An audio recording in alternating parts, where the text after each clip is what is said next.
o filme Ferrugem, comparando com o vídeo de Consequências. No filme, por conta de um vídeo vazado da adolescente, ela tirou a própria vida. Por conta assim de uma brincadeira, como eles alegavam. Eles, muito entre aspas, né, uma brincadeira, uma vida foi prejudicada. No caso, ela tirou a própria vida. A comparação que a gente faz é o seguinte, que com o vídeo, que a gente tem que ter uma conversa, principalmente eu acredito que no caso com quem está ali, com um círculo de proximidade grande da gente, sobre as consequências que alguns atos podem tomar. Eu, por exemplo, falo porque eu sou pai.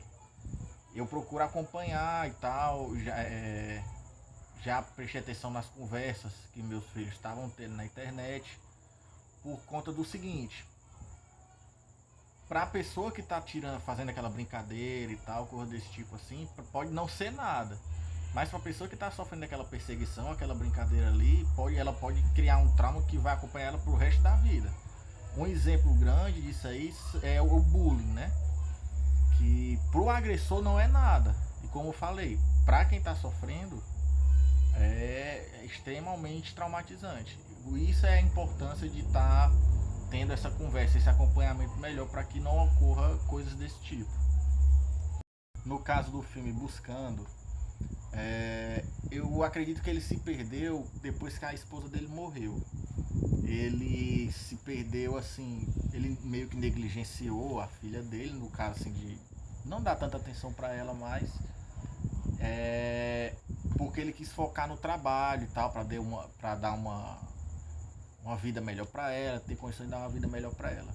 E também pelo fato dela parecer muito com a esposa dele, lembrava muito ela, e também ele não querer conversar sobre isso com ela. Aí ele meio que não deu tanta atenção para as coisas dela, para ela em si.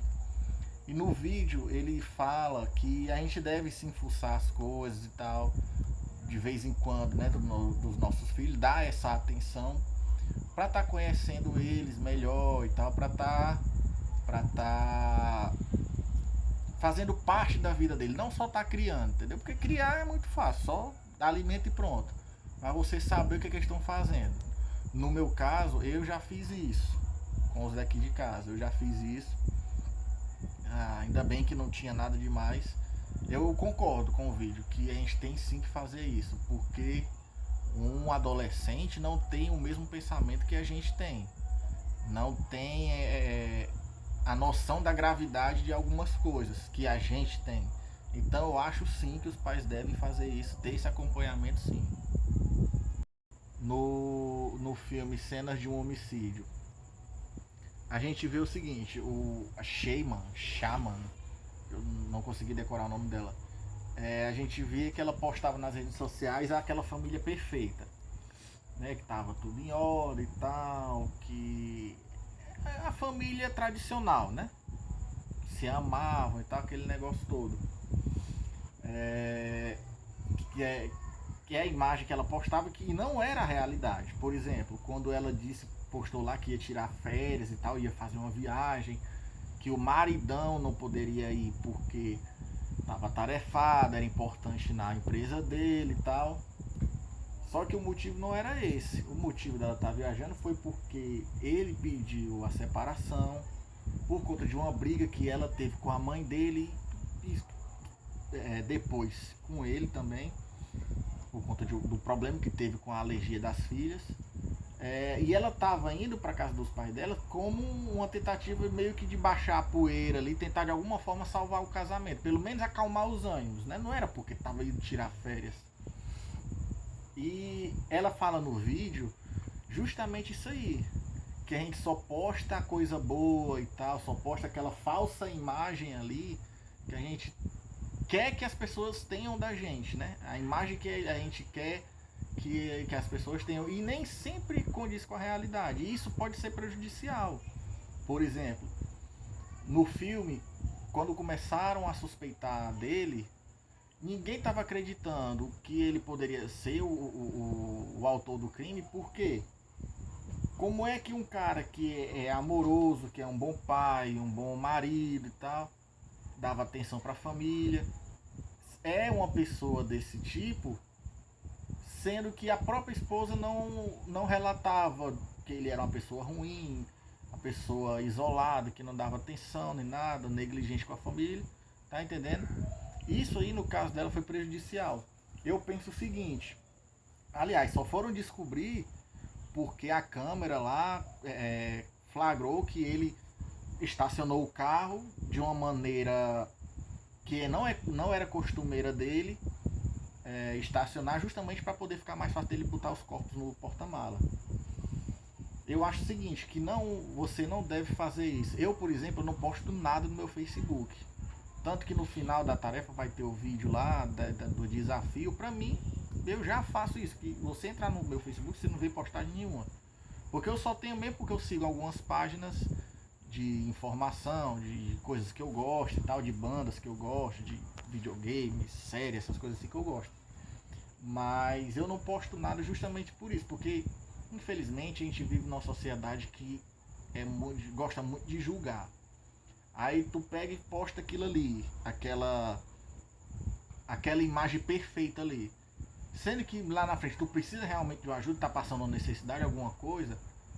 Quando você for lá postar pedido de ajuda, as pessoas são ruins, elas vão julgar, elas vão falar, já vê isso, não tava até ontem dizendo que tava charlando, tava com uma condição de vida boa e tá pedindo ajuda aí. Acontece isso, por isso que eu acho que você não deveria postar informação nenhuma. Que outro exemplo, não é questão de relacionamento, mas é você passar informação desnecessária da sua vida. Você vê no Instagram, só o que tem é foto de comida, check-in não sei aonde, check-in em aeroporto, check-in em shopping, até em farmácia eu já vi amigo meu postando check-in. Pra que? Não tem necessidade, mano. Eu acho assim, que como no filme, é o caso da Sheyman, ela não... O erro dela foi esse aí, de passar uma imagem irreal da realidade, contrária à realidade, e lá na frente prejudicou ela.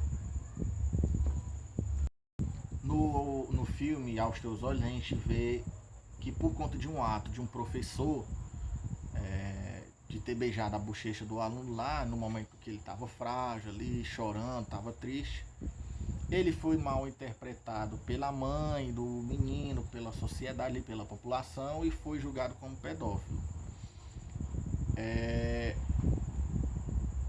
O filme mostra que o julgamento desses atos, eles tendem a ser julgados dependendo dos olhos de quem vê, né? O nome do filme até explica isso, né? Aos Teus Olhos, já deixa de cara o que você espera ali do filme. É como aquela música do Raul Seixas, ter aquela velha opinião formada sobre tudo, que é o que acontece aqui nesse filme. A pessoa vê aquele ato ali, não procura saber e tal, de nada, já acusa de alguma coisa. Ele faz até uma cena do filme que ele se associa bem com o que eu tô falando, é quando ele vai ser intimado lá e ele fala pra diretora que, engraçado, se fosse uma professora, se fosse uma mulher fazendo isso aí, ela não estava sendo julgada. Agora, como sou eu, um homem, que fiz isso aí tentando confortar o aluno, sem maldade nenhuma, eu estou sendo julgado como pedófilo. Ela até tenta rebater, dizendo que não, mas porque você levou ele pro vestiário e tal. E ele explica, não, porque era um momento que era um canto que era um momento que ele não estava querendo ser visto por ninguém e tal, era o canto que era um momento que ele estava querendo ser isolado, e isso eu já penso assim, que ele estava querendo o quê? Não, eu acho que ele não queria, que o menino não queria ser visto pelas outras crianças. Quando você chora, você não quer ser visto por ninguém. Pode ser o que tivesse acontecendo com a criança, mas isso aí eu interpretei assim. E aconteceu de levar pra lá, vai ficar uma coisa mais à vontade, mas não querendo se aproveitar do menino, não. Mas mesmo assim as pessoas não quiseram saber, julgaram ele como pedófilo e tal. No vídeo a gente vê no sermão do padre o seguinte, que a gente não deve espalhar boato, a gente não deve espalhar boato de forma nenhuma, mas principalmente A gente não deve espalhar boatos sem ter certeza daquilo que a gente está propagando, né? A gente vê muito isso hoje em dia nessas ondas de fake news. Você recebe uma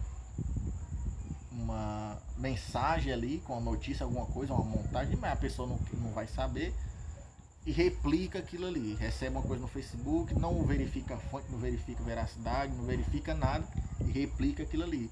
Às vezes é uma coisa sem nexo nenhum, mas quando vão descobrir isso aí já foi tão replicado que já explicou, que já prejudicou alguém. Acontece isso também na questão do tal cancelamento que está tendo agora também, que é uma onda que as pessoas mostram tweets, coisas desse tipo aí, atos de pessoas antigamente, né, passados, para tentar cancelar a pessoa atualmente. Muitos desses cancelamentos são injustos porque são montagens que são feitas em mensagens, são frases tiradas de contexto, ou seja, é justamente o que o filme mostra. É a pessoa ver aquilo ali e já julgar de cara, que eu acho totalmente errado. No filme do jogo do celular, a gente vê que o seguinte, quando começa o jogo ali, ele não. O que tinha de segredo, de privacidade, acabou, né? Porque quando chega essa mensagem ali, eles iam ler e tal, para todo mundo ouvir. Aí, por conta disso, o que era dos pecados deles ali, dos segredos mais obscuros dele, começaram a vir à tona, né? E gente se prejudicou por conta disso. E no vídeo, ele fala o seguinte, que a gente tem que entender quando aquele relacionamento ali que a gente tá, não tá dando mais certo, não vai chegar em canto nenhum, não vai andar pra frente, porque a gente tem que saber interpretar os sinais. Por exemplo, no filme, o rapaz que era gay, eu acho que o sinal que ele tinha que ter interpretado era isso aí, porque eu acredito assim, se ele era gay, ele não era gay assim, ele não virou gay da noite pro dia, ele era gay desde sempre. Então seria um sinal para ele saber assim, não, o meu casamento com uma mulher não vai pra frente porque eu sou gay. Então eu devia ter dado ter interpretado bem esse sinal e acabar logo ali. Mas não, ficou, né, mesmo com ela ali, vivendo muito tempo mesmo sendo gay. No caso do moreno que recebia as mensagens da mulher nua, é outro sinal que ele podia ter interpretado. Porque é o seguinte, se eu sou casado, bem resolvido com a minha esposa e tal, e recebo um contato desse tipo de uma mulher nua, o que eu faria? Eu bloquearia o contato daquela mulher. Sei lá, pode ter sido por acidente, ela foi mandar pra alguém, acabou digitando o número errado, caiu pra ele e tal. Principalmente pelo fato dele não conhecer ela. Eu bloquearia o contato para não estar alimentando aquilo ali. Mas não, o que ele fez? Ele continuou recebendo. Sempre naquele horário ali, ele recebia essa mensagem. Ou seja, é outro sinal que ele poderia ter interpretado que não, se eu estou fazendo isso é porque eu não estou satisfeito com a minha esposa, então não tem por que a gente continuar. Mas não, ele ficou continuando, forçando ali uma barra, que é justamente o que o vídeo fala, pra gente não fazer. A gente tem que entender os sinais de que não dá mais certo, não deu certo, bola pra frente, continua com outra pessoa e tal, com outro tipo, segue sua vida. Eles até se prejudicaram por conta disso, porque é o seguinte, para que eles não se prejudicassem, eles trocaram o celular lá, conseguiram engabelar o pessoal e trocar o celular. Só que o cara, o moreno que recebia as mensagens da mulher nua, não sabia que o cara era gay. Aí trocou o celular, quando foi ver, todo mundo ficou pensando que ele era gay.